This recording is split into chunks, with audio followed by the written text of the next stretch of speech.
Nearly 23 million Americans who had COVID now have long COVID.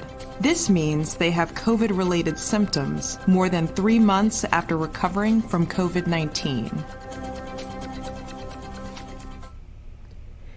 Hello, everyone. I'm Sign1News anchor Vanessa Paloma-Bajarnik. Here's a quick look at the top trending international news stories in ISL making headlines today.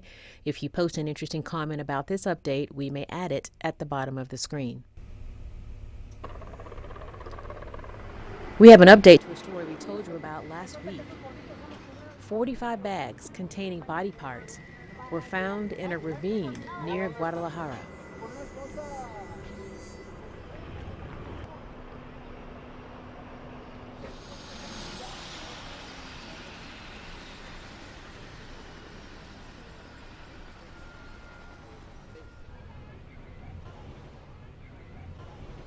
Authorities believe the remains belong to 7 call center employees who were reported missing between May 20th and May 22nd.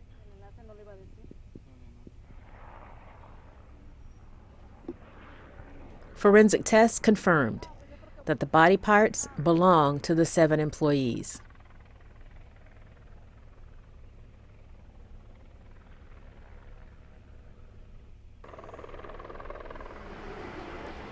In a press conference, Mexican security officials say it appears the workers were involved in some sort of real estate fraud and telephone extortion.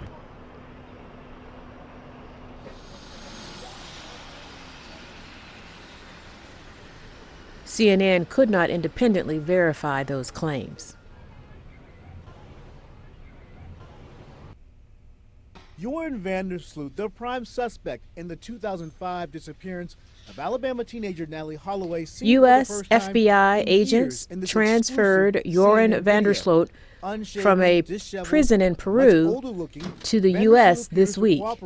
While getting his blood pressure taken during a medical screening over the weekend at a prison in southern Peru.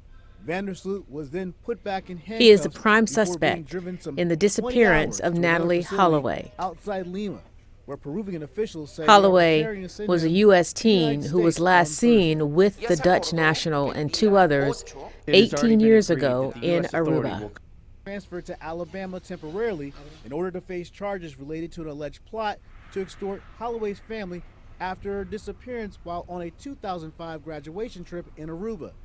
18-year-old He was indicted in 2010 on U.S. federal charges of extortion and wire fraud in connection with a plot to sell information about the whereabouts of Holloway's remains. He has been held at a Peru prison since 2012, when he was convicted and sentenced to 28 years in prison for the murder of another woman, 21-year-old Stephanie Flores.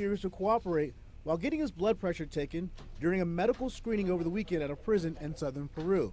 Sloot was then put back in handcuffs before Holloway's remains have never been found. Outside Lima, where Peruvian officials say they are preparing to send him. And in 2012, a judge in Alabama signed an order that declared her legally dead. Will come on the 8th to take him. Sloot, now 35, is serving a 28-year sentence in.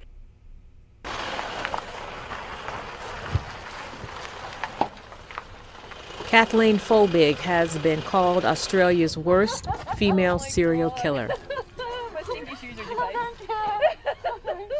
Did you get all the messages? Folbigg was jailed in 2003 on 3 counts of murder and 1 of manslaughter over the deaths of her 4 babies over a decade from 1989. In each case, she was the one who found their bodies. But there was never any physical evidence that she had caused their deaths.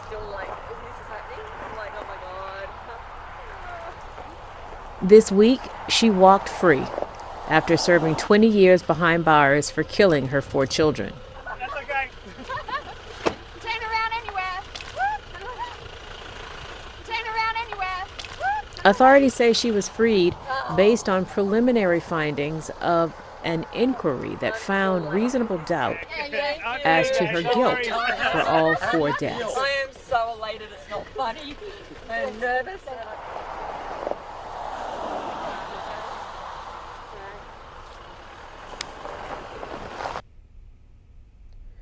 What caused the catastrophic dam collapse in Ukraine this week?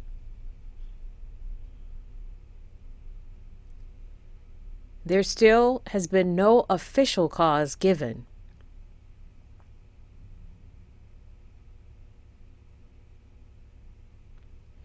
These satellite images show the massive flooding and destruction caused by the collapse of the Nova Kohovka Dam.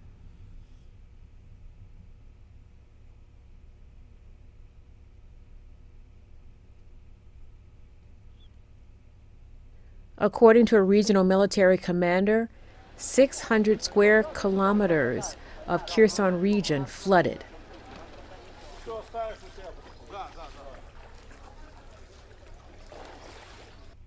This week, Ukraine President Volodymyr Zelensky surveyed areas destroyed by the flooding. Officials say 14 people were killed by flooding.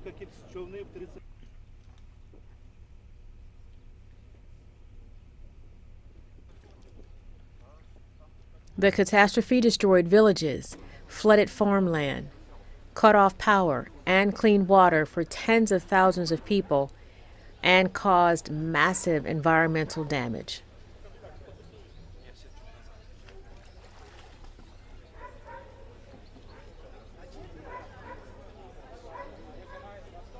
Both Ukraine and Russia are blaming each other for the disaster.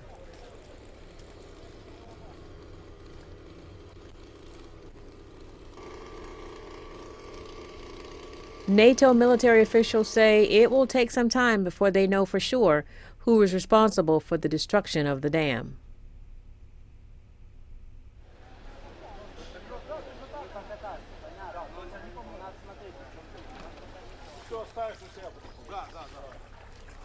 The U.S. Pentagon and National Security Council are refuting reports that China plans to build a spying facility in Cuba.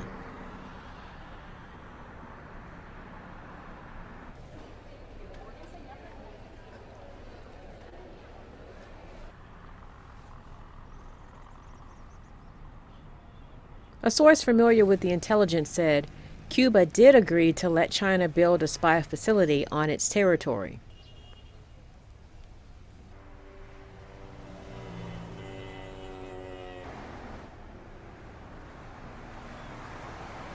And that the operation would enable China to eavesdrop on electronic communications across the southeastern U.S.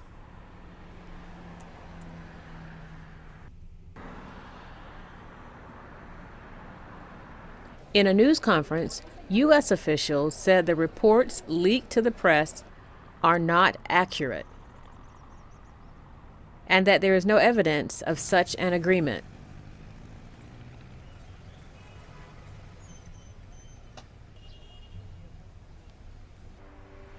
Cuba's deputy foreign minister also denied their report.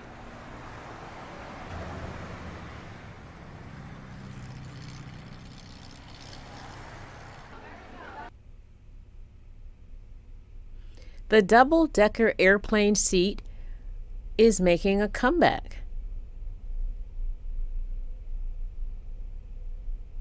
That is, if 23-year-old airplane seat designer Alejandro Nunez Vicente gets his way. Nunez Vicente showcased his design this week at the Aircraft Interiors Expo in Hamburg, Germany. He believes double-level seating is the future of economy flying.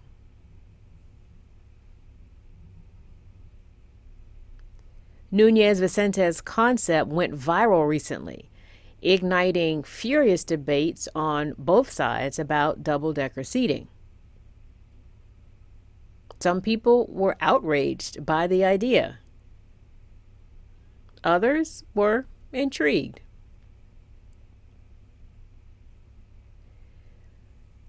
Nunez Vicente says the more people see it, the more they will get used to the idea.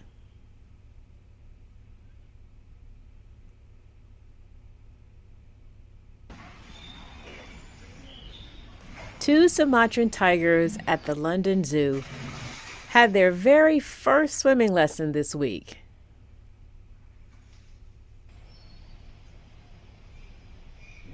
The cubs, who will turn 1 year old later this month, played with giant floating balls under the watchful eye of parents Geisha and Asim.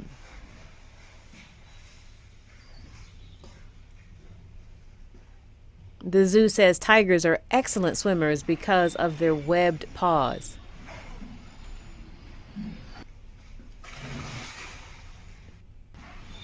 Sumatran tigers are the world's rarest subspecies of tiger.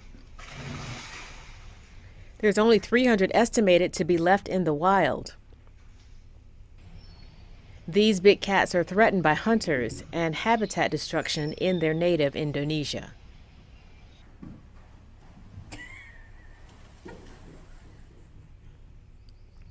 Sign1News will be broadcasting international news updates in ISL every Sunday. A big thank you to our Sign1News app supporters. You help make this broadcast happen. You can download the Sign1News app by heading to the App Store or Google Play Store on your smartphone. And you can also watch on Apple TV, Amazon, and Roku.